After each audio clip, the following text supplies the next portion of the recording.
بسم اللہ الرحمن الرحیم۔ میں سر پکڑ کر وہیں زمین پر بیٹھ گیا۔ کچھ لمحوں کے لیے ہر طرف اندھیرا سا چھا گیا۔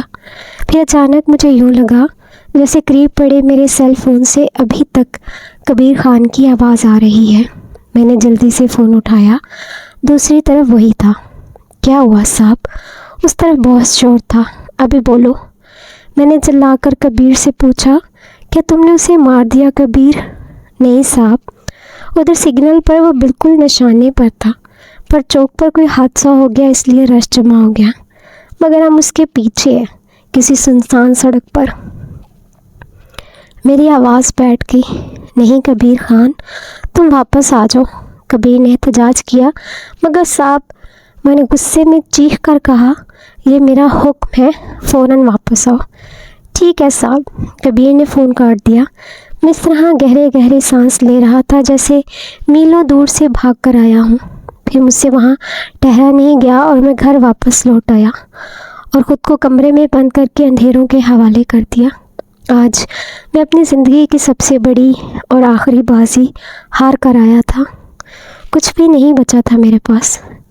میرا جی چاہ رہا تھا میں تجوریوں میں بھری اپنی ساری دولت کو اس عالی شان گھر کے ذہن میں جمع کر کے اپنے ہر اثاثے سمیت جلا کر راکھ کر دوں، آگ لگا دوں اس ساری جائیداد اور شان و شوکت کو۔ کس کام کا تھا یہ سب کچھ میرے؟ اتنا لمبا سفر طے کرنے کے بعد بھی میرے دل کا دامن آج بھی اسی پریزاد کی طرح تہیہ دست اور خالی تھا جو کبھی اسی شہر کے کچے مکان میں رہا کرتا تھا۔ کسی نے ٹھیک ہی کہا ہے کہ دل کی ویران خالی بستیاں مقدروں سے بسا کرتی ہیں، اور میرے نصیب میں میرے من کی یہی سونی حویلی ہی لکھی تھی۔ لیکن اب میں اپنے اس دشمن دل کی مزید کسی چال میں آنے والا نہیں تھا۔ بہت من مانیاں کر چکا تھا یہ۔ اب بہت بڑی ذلت اور خواری اٹھائی تھی آج میں نے اس دل کے کہنے میں آ کر، مگر اب اس وحشی دل کو سزا دینے کا وقت آ چکا تھا۔ اور مجھ جیسے دل جلے جب خود کو سزا دینے پر آتے ہیں تو وہ سزا بڑی سخت ہوتی ہے۔ اگلے روز میں نے ایک پاور آف اٹارنی کے ذریعے کچھ اہم فیصلے کیے۔ اپنے تمام پھیلے ہوئے کاروبار اور عملے کو ایک ٹرسٹ کے زیر اہتمام کر کے سب کے حصے مقرر کر دیے۔ میری آمدنی کا ایک بہت بڑا حصہ اسی ٹرسٹ کے زیر اہتمام ڈاکٹر پال کے پلاسٹک سرجری کے ادارے کو جاتا تھا۔ میں نے ڈاکٹر پال کو آخری ای میل لکھی، محترم ڈاکٹر پال، میں نے اپنی پلاسٹک سرجری کا ارادہ ملتوی کر دیا ہے کیونکہ آپ ہی کے ادارے کی تعارفی سطر کے مطابق یہ بات بالکل درست نکلی کہ چہرے بدلے جا سکتے ہیں، تقدیر نہیں۔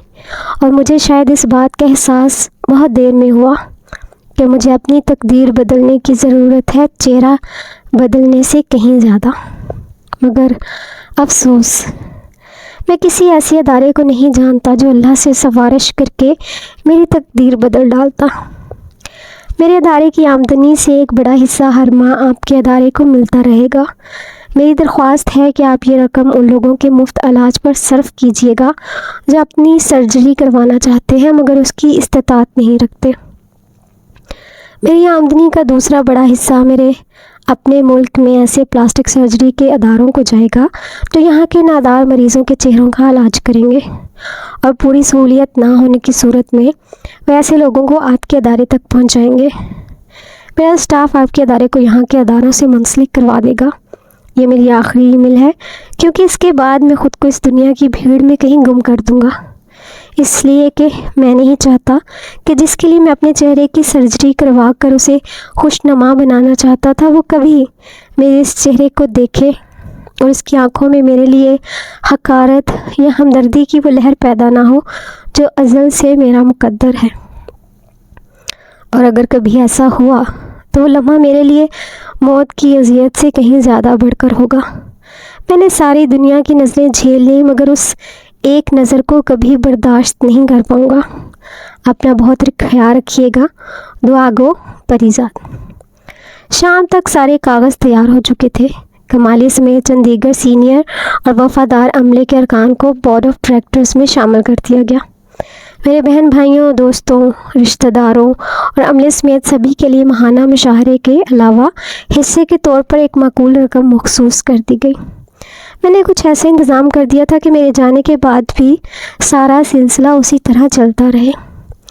جب کمالی کو میں نے رات گئے طلب کر کے ساری تفصیلات سے آگاہ کیا تو ایک دم گھبرا گیا۔ مگر سر، آپ کہاں جا رہے ہیں؟ اور معاف کیجیے گا سر، یہ پاور آف اٹارنی سے کہیں زیادہ کوئی وصیت نامہ لگتا ہے۔ میں آپ کو کہیں جانے نہیں دوں گا۔ اسٹاف سے یہ سب کچھ اکیلے نہیں سنبھلے گا سر۔ میں نے اسے تسلی دی، فکر مت کرو، سب یوں ہی چلتا رہے گا۔ اور میں کہیں نہیں جا رہا، بس اچانک ضروری مسائل درپیش آ گئے ہیں، اس لیے کچھ عرصہ شاید غیر حاضر رہوں گا۔ اور یاد رہے، میرے کہیں جانے تک یہ کاغذ تمہارے پاس امانت کے طور پر رہے گا۔ مجھے یقین ہے کہ تم میرا یہ بھرم ضرور قائم رکھو گے۔ کمالی کی پلکیں بھیگ گئیں۔ میں آخری سانس تک آپ کا ہر بھرم نبھاؤں گا سر، مگر یہ تو بتا دیں کہ آپ جا کہاں رہے ہیں؟ کبھی آپ سے رابطہ کرنا ہو تو کیسے کیا جائے؟ فی الحال تو میرا خود اپنے آپ سے رابطہ بھی ممکن نہیں ہے کمالی۔ میں کوشش کروں گا کہ تمہیں مطلع کر سکوں۔ اب تم جاؤ، اور ہاں، کبیر خان کا خیال رکھنا، ایسے وفادار بہت نایاب ہوتے ہیں۔ کمالی افسردہ سا دل میں بہت سی باتیں لیے واپس لوٹ گیا۔ کچھ دیر میں کبیر خان آ گیا۔ وہ کچھ چپ سا تھا۔ میں نے مسکرا کر اسے دیکھا۔ مجھ سے ابھی تک ناراض ہو کبیر خان؟ کبیر نے جلدی سے کانوں کو ہاتھ لگایا۔ نہیں صاحب، ہم آپ کا غلام ہیں، مگر آپ نے اس ڈاکٹر کو معاف کر کے اچھا نہیں کیا۔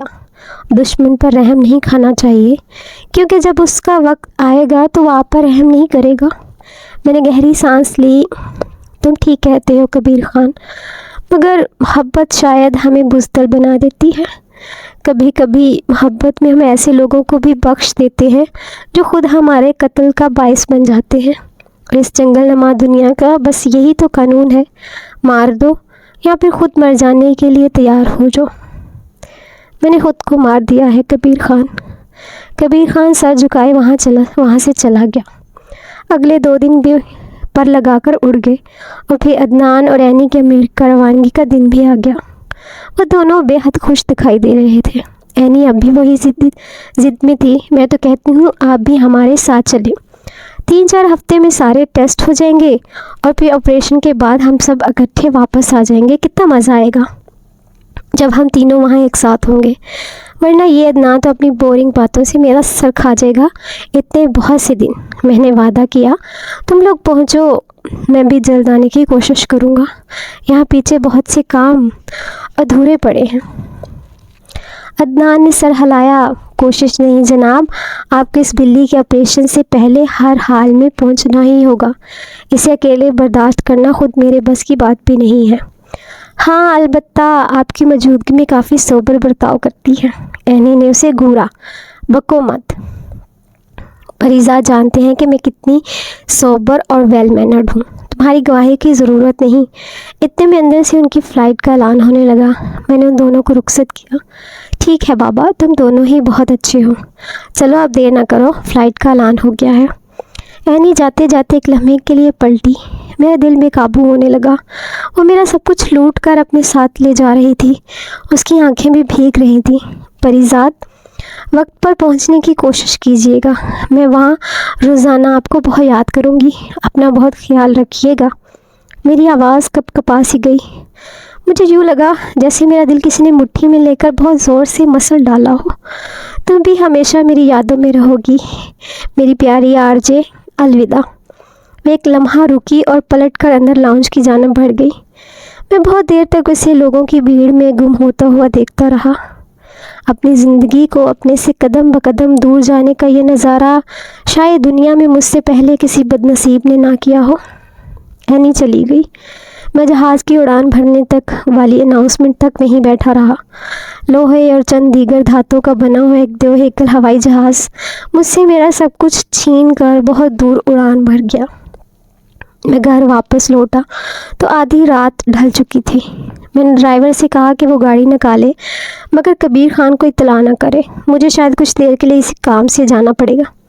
گھنٹہ دو گھنٹہ بیٹھ کر میں نے روزمرہ اور ماہانہ خرچوں کے کچھ چیک دستخط کیے اور کمالی کے نام خط میں سارے معاملات کی تفصیل لکھ ڈالی۔ فجر سے کچھ دیر قبل میں تنہا گھر سے باہر نکلا اور ڈرائیور کو میں نے ریلوے اسٹیشن چلنے کے لیے کہا۔ اینی کے جانے کے بعد میرا دل اور دماغ جیسے بالکل سن سے ہو گئے تھے۔ میں چل پھر رہا تھا، سانس لے رہا تھا، مگر میں زندہ کب تھا؟ صرف سانس لینا ہی زندگی کی شرط کیوں ٹھہرا دی گئی ہے؟ جیون تو اس سے کہیں بڑھ کر اور سوا ہے۔ ڈرائیور کو باہر انتظار کرتے چھوڑ کر میں ریلوے اسٹیشن کے پلیٹ فارم پر پہنچا تو کہ گاڑی روانگی کے لیے تیار کھڑی تھی۔ میں نے بنا سوچے سمجھے آخری اسٹیشن کا ٹکٹ لیا اور درجہ بندی کے تمام کی فکر کیے بغیر پہلی بوگی میں سوار ہو کر خالی سیٹ پر بیٹھ گیا۔ کچھ دیر میں ٹرین نے سیٹی بجائی اور پلیٹ فارم چھوڑ دیا، مگر یادیں دماغ کا پلیٹ فارم بھلا کب چھوڑتی ہیں؟ ٹرین اسٹیشن ہوتی ہوئی جانے کہاں چلی جا رہی تھی۔ لوگ ڈبے میں سوار ہوتے اور اپنی منزل آنے پر اترتے رہے، مگر میری منزل کہاں تھی یہ میں بھی نہیں جانتا تھا۔ 2 دن بعد ٹرین کسی بڑے جنکشن پر آ کر کھڑی ہو گئی اور سبھی مسافر اتر گئے۔ پتہ چلا کہ یہ آخری اسٹیشن ہے۔ اب اگلے دن یہی ٹرین یہاں سے واپس میرے شہر تک جائے گی۔ کاش یہ ٹرین تمام عمر یوں ہی چلتی رہتی، آگے بڑھتی رہتی اور اس کا کوئی آخری اسٹیشن نہ ہوتا۔ کتنا نادان تھا میں!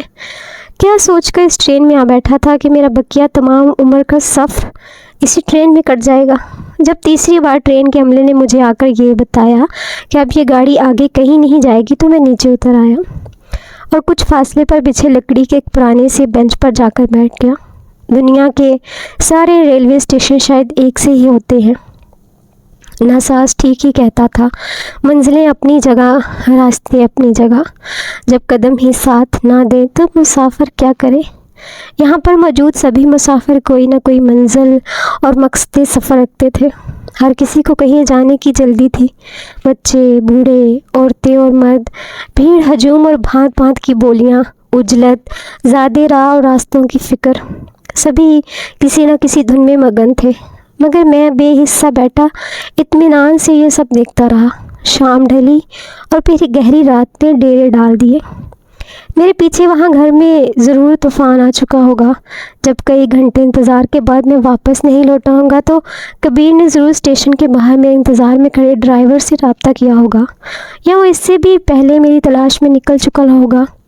اور پھر جب ان لوگوں نے مجھے اسٹیشن پر نہیں پایا ہوگا تو گھر میں کوہرام مچ گیا ہوگا۔ کمالی کو تو میرے جانے کا تھوڑا بہت علم تھا، مگر کبیر ٹک کر بیٹھنے والا نہیں تھا۔ وہ ضرور میری تلاش میں سب چھوڑ کر گھر سے نکل پڑا ہوگا۔ کہیں وہ دوسری ٹرین پکڑ کر ہر اسٹیشن کھوجتا ہوا یہاں تک بھی نہ پہنچے۔ میں گھبرا کر کھڑا ہو گیا۔ گھر سے نکلتے وقت میرے کوٹ کی جیب میں پڑے بٹوے میں بہت سے بڑے نوٹ ابھی باقی تھے۔ میں نے ٹکٹ گھر سے کسی دوسری مخالف سمجھ جاتی گاڑی کا ایک ٹکٹ لیا اور صبح منہ اندھیرے اس گاڑی میں سوار ہو کر پھر سے ڈبے سے باہر کی بھاگتی دنیا کا نظارہ شروع کر دیا۔ مجھے اپنی ماضی، اپنے دل کی حماقتوں، اپنی پرانی پہچان سے کچھ ایسی چڑ ہو گئی تھی کہ میں نے اگلے کئی دنوں تک کسی بھی مقصد سفر کو اپنی ذات کھو دینے کا بہانہ بنا لیا۔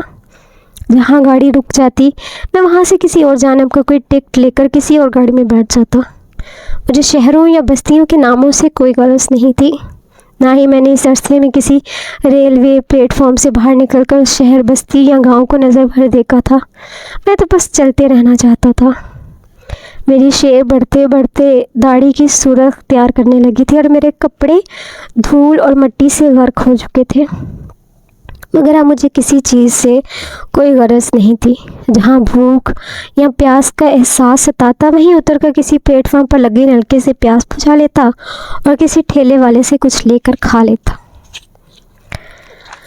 مجھ پر ایک عجیب سی حقیقت بھی آشکار ہوئی کہ اسی 2 گھونٹ پانی اور چند لقموں کے لیے ہم اپنی زندگیوں کو عمر بھر نہ جانے کیسے کیسی عذاب اور جوخم میں ڈالے رکھتے ہیں، جبکہ ان دونوں چیزوں کا حصول کبھی اتنی زندگی کا طلبگار نہیں ہوتا جتنی زندگی ہم اس بھوک اور پیاس کے لیے گنوا دیتے ہیں۔ رفتہ رفتہ میری جیب میں موجود رقم ختم ہونے لگی اور پھر ایک دن جب کسی قصبے کے چھوٹے اسٹیشن پر میں نے جیب میں ٹکٹ لینے کے لیے پیسے نکالنا چاہے تو میرے ہاتھوں میں صرف چند سکے آ گئے۔ میں نے الٹ پلٹ کر ساری جیبیں دیکھی، مگر کچھ ہاتھ نہ آیا۔